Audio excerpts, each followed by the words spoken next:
are recording. So here's the Q&A for the new normal with, okay, how many hats? Writer, director, producer, and lead performer. True, yeah. And then a couple things you don't bother taking credit for. Pretty much, yeah. I get around, you know. Well, Starina Johnson, thank you for your film. Thank you for having me here. We're pretending that we're sitting on stage at the Whitefire Theater in Sherman Oaks, and there's an audience of, 60, 70 people. And I'm just asking the questions I hear them say for you.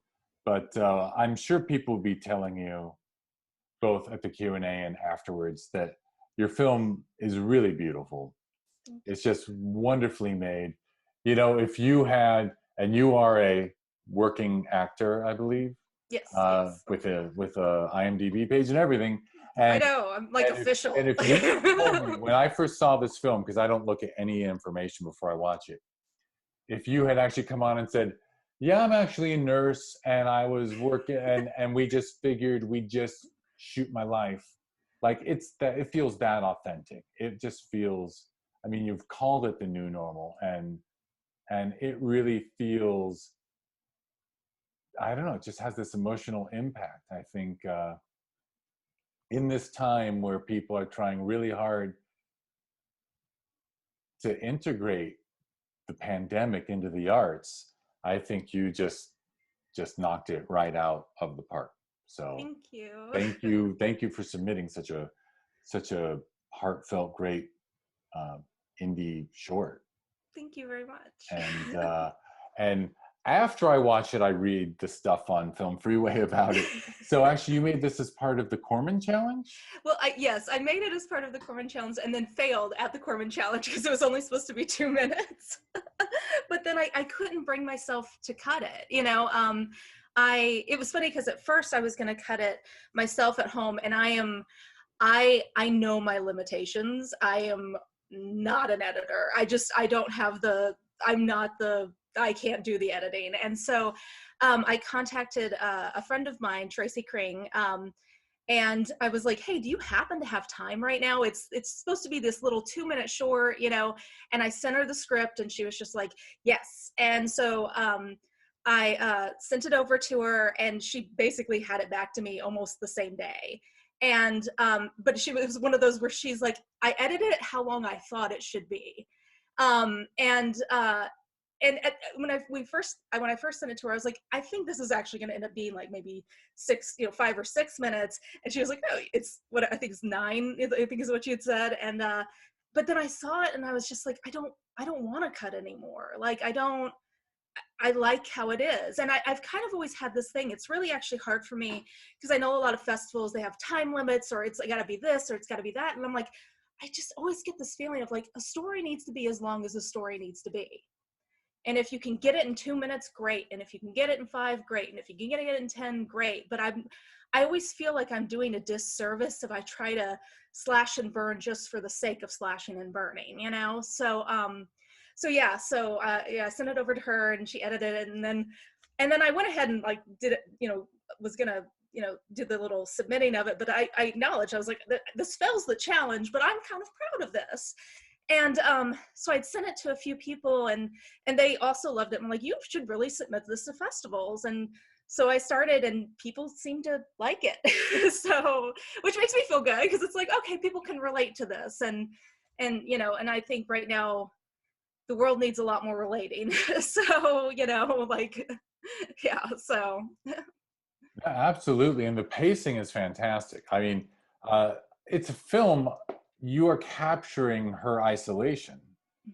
And so if you had rushed through, one of the things I respect so much about the filmmaking here is the way she comes in and she's alone and a bit lonely, but it's that quiet time that makes speaking to her family that much more bittersweet.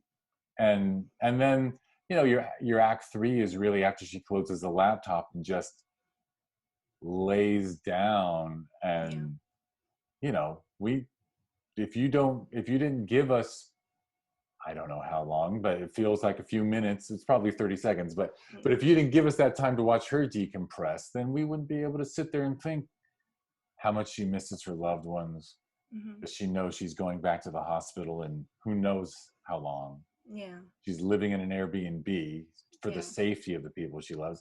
I mean, there's so much weight on that lead character you're playing, that if you Yeah. had just been like, hey, let's just get in and out, show what her life is like and be done in 2 minutes, yeah, wouldn't have. You made all the right choices. No, thank you. I try. Well, so the Corman challenge was, so what, so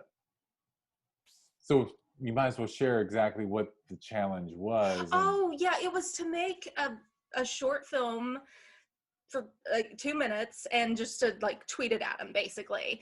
And I'm not sure. I watched quite a few of them. There were some really clever ones actually.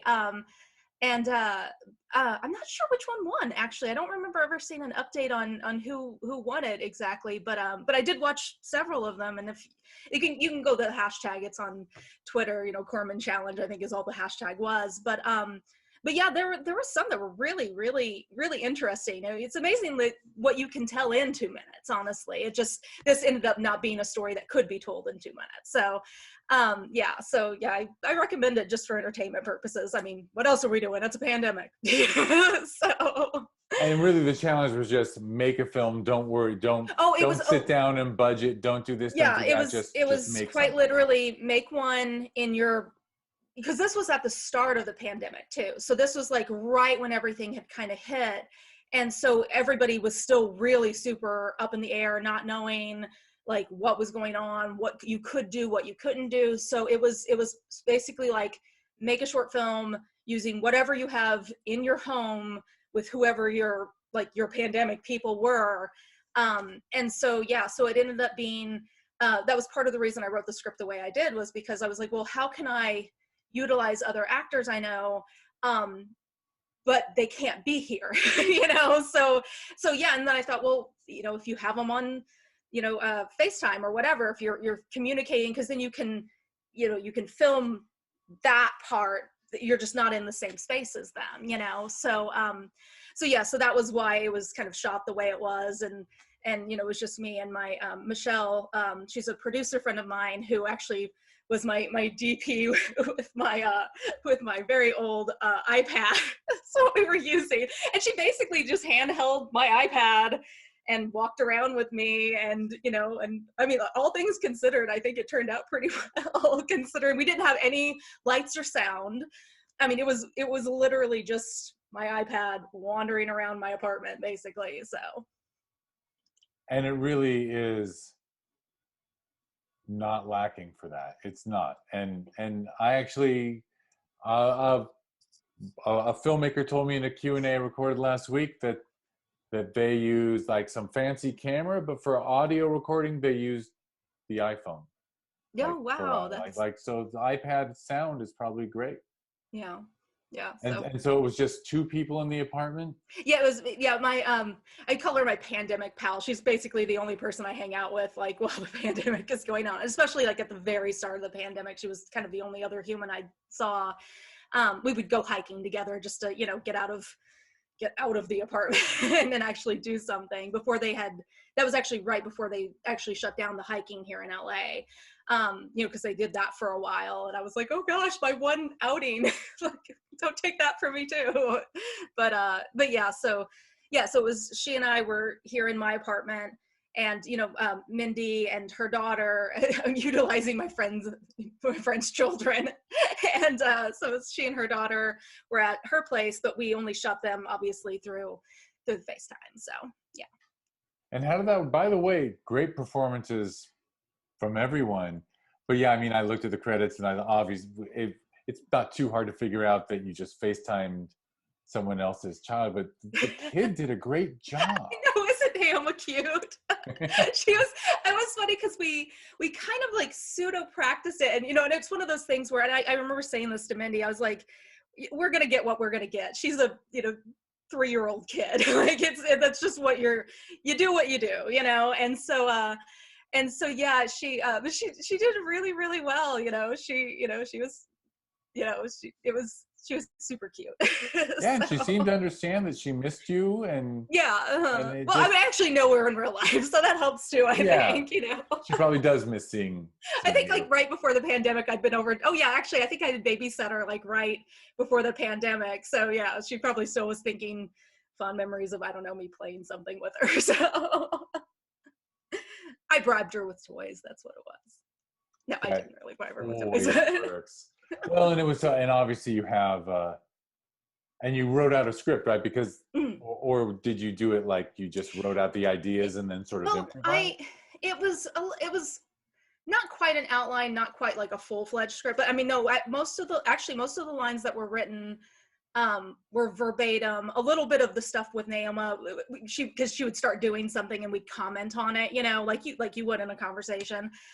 And but otherwise, no, it was I'd written it all out, and yeah, most of it was pretty verbatim, other than a few of the referencing what she was doing kind of comments. So Yeah, because I got a real kick out of the authenticity of CAR and PARK. And yeah, I actually wrote that out. But that was actually based on a conversation I had had with Mindy a couple days before, because obviously, you know, they were stuck at their house, and anytime CAR or PARK got mentioned, Naoma was like, "Oh, we're going there," and it's like, "No, honey, we can't go there." So that was that. I wrote it out, but that was actually based on a previous conversation we'd had about a very real experience she was having with trying to keep her from wanting to go to the park and in the car, you know. So um but yeah, but like the downward dogs, you know, like when I was commenting on the downward dog, like that's a good down, that was all because she was suddenly doing a downward dog.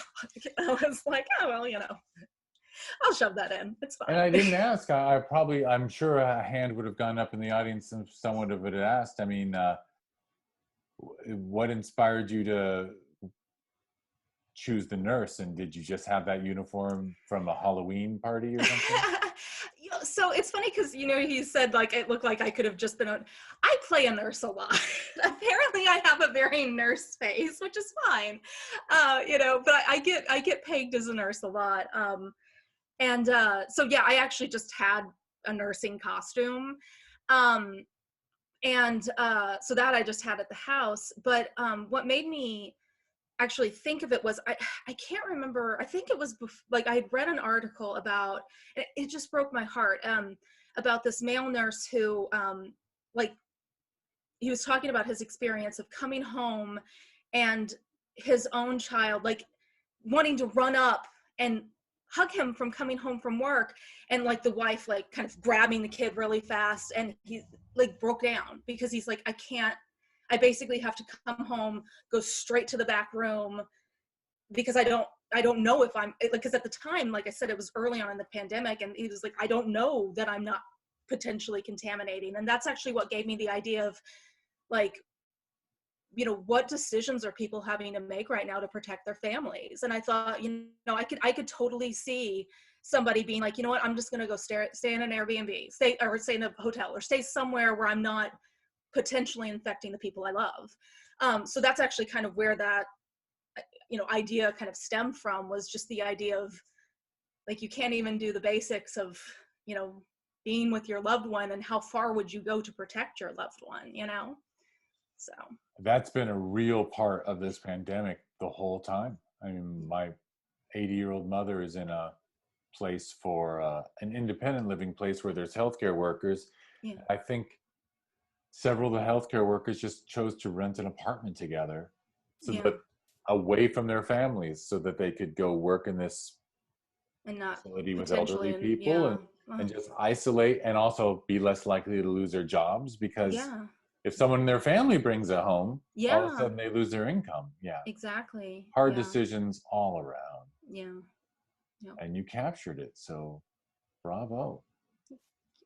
Um, and you mentioned that festivals are liking it. So that's good. I would assume that we are not the only one who saw this and gave it great reviews. Yeah, yeah, it seems like people like it. So that's a plus. That's wonderful. You know, I just that would have been when like the audience would have applauded you. Um, Well, before we started recording, I think you mentioned there was 5 people total. So I It was named 4. yeah, it was it's Mindy, obviously Oh, she the editor. played my, oh yeah, Tracy, Michelle, Mindy, Naomi, and me. So that's it. That was all of us. That is a 5 people is what it took. Oh, and no, and I'm so sorry. Oh God, I'm such a jerk. The person who let me use their music. Yeah. I can. It's hold on. Oh God, I'm such a jerk. So there's 6 of us. There's 6 of us. I was like, no, there's like 5 of us. But yeah, no. This I happened to hear this song while I was actually attempting to edit it myself, and failing at it miserably. And I'm looking it up while I'm telling the story. But yeah, I happened to hear the song, and I actually like tracked this poor man down. I was like, it's just for this, little, like, not even 10-minute piece, blah, blah, blah, blah, blah. And he was just like, yeah, okay. But it's this guy in Germany who yeah, anyway. So, yeah, I have to look it up real fast. And I'm so sorry, because I can't think of his last name right now. And it's hard to remember German names. I know. They're very and long. this one actually, I don't think is very complicated, but I don't want to say the wrong last name and be even more of a jerk than me. See, this is actually kind of the good thing about this. I'm like, look, I can look this up really fast. Or not really fast. Obviously, I'm failing at that miserably right now. I'm so sorry. No, this is Why is this not coming up? Okay, so okay. Wolfram Grouse. Grouse is, yeah, I couldn't remember. Yeah, so yeah, but he let me use the song that's in there. very nice and very cool that you found something that you wanted and were able to reach out to him and add it. Yeah, which was like I always find it funny whenever like somebody sends like a random like Facebook message, because that's basically what I did. I kind of like cold called him on Facebook of, hey, you don't know me, but if you happen to get this and it doesn't go to your other folder, do you mind having a conversation about using this? So anyway. Odds are, if I was a musician, and it'd probably be a great message to get that someone wants to use your work. Yeah, so very nice of him to say yes. All right, well, if you don't have, we're kind of a little over time, but that's fine. Sorry. No, but I don't know if you have anything else you want to add before we run. No, just thank everybody who's watched it or will watch it, and thanks to everybody who helped make it be, because yeah, I think it turned out well. So it turned out great, and this Q&A will be with a couple others because I think your film's in a block with some films you're really gonna love. It's a nice grouping. I'm very proud of our groupings this year. Yay! Actually, being online made it easier, right? Because we can just put what I really want to play together. Oh, that's nice. When we're in the theater, you have way more logistical concerns. Gotcha. It's funny the things that like I'm finding are working kind of better online versus like what works better obviously live. It's been, I feel like it's been a learning experience for everybody of how can we utilize this going forward. So yeah, that's beside absolutely. the point. And it was wonderful because LA had no traffic for a couple of months. Exactly. And less pollution. The one plus. Yeah, our sky was blue for a while. Very blue. And then the fires came. And then, yes, exactly. And then that happened. Well, it was a real pleasure talking to you and talking about the new normal. And congratulations on, you took the Corman challenge and made something you far exceeded the challenge. Thank you. So congrats. Thank you. Thanks.